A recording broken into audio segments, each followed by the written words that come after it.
ایک سب خواب میں میں نے مدینہ دیکھا، نور برستا ہوا گنبد خضرا دیکھا، کیسی گلیاں ہوں گی جہاں کھیلے حسن اور حسین، عید پہ جن کی سواری تھے رسول و ثقلین، عشق کے نور سے سارا علاقہ دیکھا، ایک سب خواب میں میں نے مدینہ دیکھا۔ السلام علیکم ناظرین، اسد عابد ہوں، آپ ڈیلی میدان دیکھ رہے ہیں۔ رمضان شریف کی خصوصی ٹرانسمیشن میں آپ سب کو دل کی عطا گہرائیوں سے خوش آمدید۔ اور جب بھی کہیں بھی رمضان ٹرانسمیشن ہوتی ہے تو ایک شخص ضرور یاد آتا ہے، کیونکہ رمضان ٹرانسمیشن پاکستان بلکہ پوری دنیا میں دیکھی جاتی ہے، اور وہ شخص ہے ڈاکٹر عامر لیاقت حسین صاحب، جنہوں نے رمضان ٹرانسمیشن کی بنیاد رکھی۔ آج وہ اس دنیا فانک سے نہیں ہیں، اللہ تعالیٰ ان کی قبر کو جنت میں اعلیٰ مقام عطا فرمائے۔ آج بات کریں گے، ہمارے ساتھ موجود ہیں بہت ہی پیارے چہرے علامہ مفتی یاسر شفیق کریمی صاحب، اور ان کے ہمراہ موجود ہے شہر پشاور کے بہت ہی خوبصورت آواز، بہت ہی خوبصورت سرخوان مصطفیٰ محمد عثمان قادری صاحب۔ بہت بہت شکریہ سر آپ کا، آپ نے ٹائم نکالا۔ بہت سی باتیں کریں گے قاری صاحب سے، لیکن سب سے پہلے میں چاہتا ہوں کہ اس ٹرانسمیشن کا باقاعدہ آغاز تلاوت قرآن پاک سے ہو۔ اعوذ باللہ من الشیطان الرجیم، بسم اللہ الرحمن الرحیم، وَنُنَزِّلُ مِنَ الْقُرْآنِ مَا هُوَ شِفَاءٌ وَرَحْمَةٌ لِّلْمُؤْمِنِينَ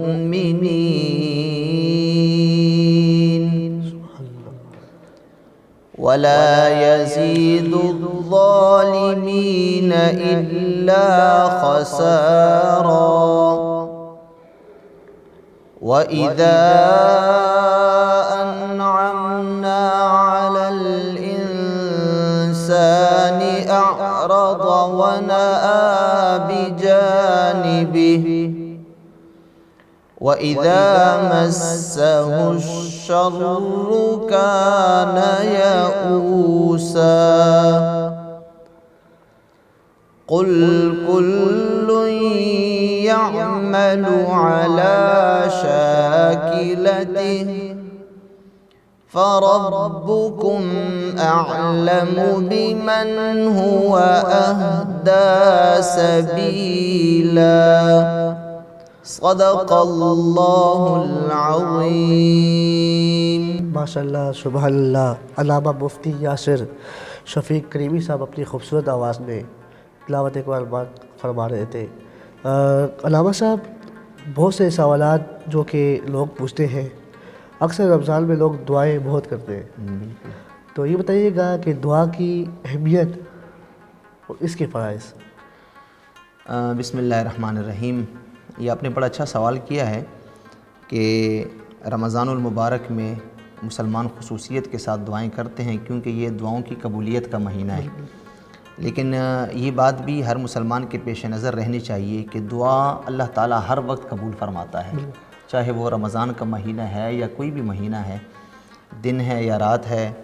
اور دعا ایک ایسی عبادت ہے کہ جو اللہ تعالیٰ کو بڑی پسند ہے، یہاں تک کہ سورۃ مومن 24ویں پارے میں اللہ تعالیٰ نے ارشاد فرمایا، وقال ربکم ادعونی استجب لکم۔ اے میرے حبیب آپ فرما دیجئے، وقال ربکم، کہ تمہارا رب فرماتا ہے، ادعونی، کہ اے لوگو تم مجھ سے دعا مانگو، استجب لکم، میں تمہاری دعائیں قبول کروں گا۔ اب دیکھیے اہمیت دعا کی کیا ہے، تو اللہ نے ساتھ ہی فرمایا، ان الذین یستکبرون عن عبادتی، جو مجھ سے دعا نہیں مانگتے، جو دعا سے منہ موڑتے ہیں، تو اللہ تعالیٰ فرماتا ہے سیدخلون جہنم داخرین، میں اس کو ذلیل و رسوا کر کے جہنم میں داخل کروں گا۔ یعنی دعا ایک ایسی عبادت ہے جو اللہ کو اتنی پسند ہے کہ جو مومن دعا نہیں مانگتا وہ مومن اللہ کو بڑا ناپسند ہے، اور اللہ تعالیٰ نے اس کے لیے وعید ارشاد فرمائی کہ میں اس کو جہنم میں داخل کروں گا۔ تو دعا ایک ایسی عبادت ہے، اور یہاں تک کہ دیکھیں اور عبادات سب کے سب عبادت ہیں، ان کو عبادت کہا گیا ہے۔ نماز عبادت ہے، روزہ عبادت ہے، باقی جتنے بھی معاملات ہیں جن میں نیکیاں کی جاتی ہیں وہ سب عبادات ہیں۔ لیکن سرکار دو عالم صلی اللہ علیہ وسلم کا فرمان علی شان ہے، الدعاء مخ العبادہ، دعا صرف عبادت نہیں بلکہ عبادت کا مغز ہے، عبادت کا خلاصہ ہے۔ اسی لیے قرآن کریم میں اللہ تبارک و تعالیٰ نے اپنے نبی صلی اللہ علیہ وسلم کو بہت ساری دعائیں سکھائی ہیں۔ جس طرح کہ ایک مشہور دعا اللہ تعالیٰ نے اپنے نبی کو سکھائی کہ میرے حبیب آپ اس طرح دعا کیا کیجئے کہ وَقُلْ رَبِّ زِدْنِي عِلْمًا، اے میرے نبی آپ اس طرح دعا کیجئے کہ اللہ اے میرے رب میرے علم میں اضافہ فرما۔ تو دعا اہم ہے تو اللہ تعالیٰ اپنے نبی کو سکھا رہا ہے، اور پھر دعا ایک اتنی اہم چیز ہے جس کے متعلق آقا کریم صلی اللہ علیہ وسلم کا مقدس فرمان علی شان ہے۔ آپ فرماتے ہیں کہ جس کو دعا کی توفیق دی گئی گویا کہ اللہ تبارک و تعالیٰ کی رحمت اس پہ نازل کی گئی، یعنی دعا کی توفیق ملنا یہ اللہ تعالیٰ کی خصوصی رحمت کا بہت بڑا ایک ذریعہ اور سبب ہے۔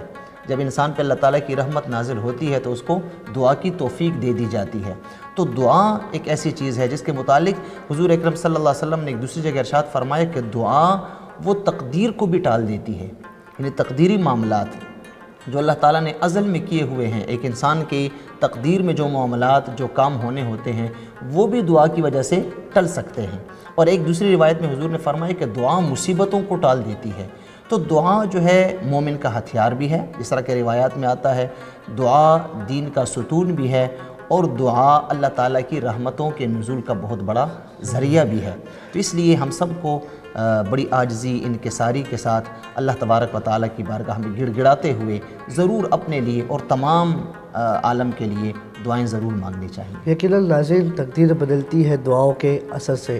قاری صاحب ایک اور سوال آپ سے یہ تھا کہ جب کوئی دعا مانگتا ہے، یعنی وہ بولتا ہے کہ یا اللہ اس ہفتے میں میری یہ بات قبول ہو جائے تو میں دیکھ دوں گا یا کچھ چیز دوں گا، وہ دعا قبول ہوتی ہے لیکن کچھ ٹائم بعد، تو کیا پھر اس ذریعے میں وہ دیکھ یا کچھ اہتمام کرے گا؟ اصل میں شریعت کی اصطلاح میں اس کو نظر کہتے ہیں کہ بعض اوقات ایک مسلمان نظر مانتا ہے کہ اگر میرا یہ ایک فلاں کام ہو جائے تو میں یہ نیکی کا کام کروں گا۔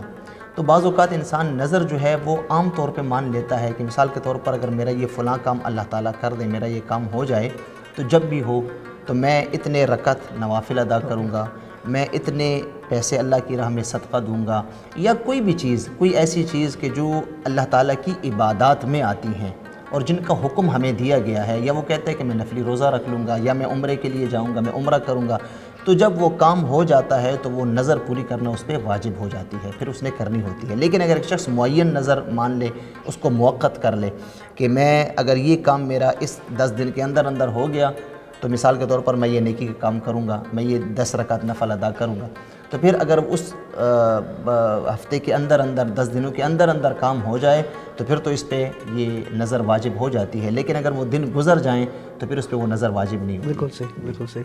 ناظرین ہمارے ساتھ بہت ہی پیارے سلوخان رسول بھی موجود ہیں، جس نعت بھی سنیں گے اس سے پہلے کہ محبوب خدا سید و سرور کے برابر، لاؤ تو کوئی میرے پیغمبر کے برابر، لاکھوں ہے زمانے میں سکندر کے برابر، پر آقا کوئی نہیں تیرے اس نوکر کے برابر۔ میں ملتمس ہوں جناب عثمان صاحب سے کہ وہ نعت شریف سے ہمارے دلوں کو منور فرمائیں۔ صلی اللہ علیہ یا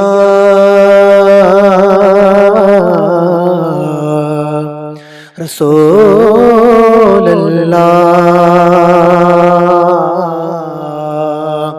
وسلم علیہ یا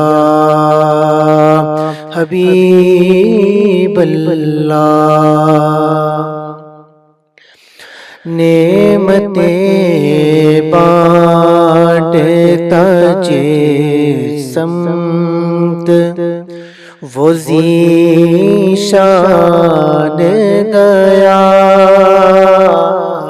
نعمتیں بانٹتا جس سمت وہ ذیشان گیا، ساتھ ہی منشی رحمت کا قلم دان گیا، نعمتیں بانٹتا اور آج لے کی پناہ مدد مانگ سے، آج لے گئے کی پناہ مدد مانگ ان سے پھر نہ مانیں گے قیامت میں، اگر مان گیا پھر نہ مانیں گے قیامت میں، اگر مان گیا نعمتیں بانٹتا، اور دل ہے وہ دل جو تیری یاد سے معمور رہا، دل ہے وہ دل جو تیری یاد سے معمور رہا، سر ہے وہ سر جو تیرے قدموں پہ کوئی بان گیا، سر ہے وہ سر جو تیرے قدموں پہ کوئی بان گیا، نعمتیں بانٹتا سمت وہ ذیشان گیا،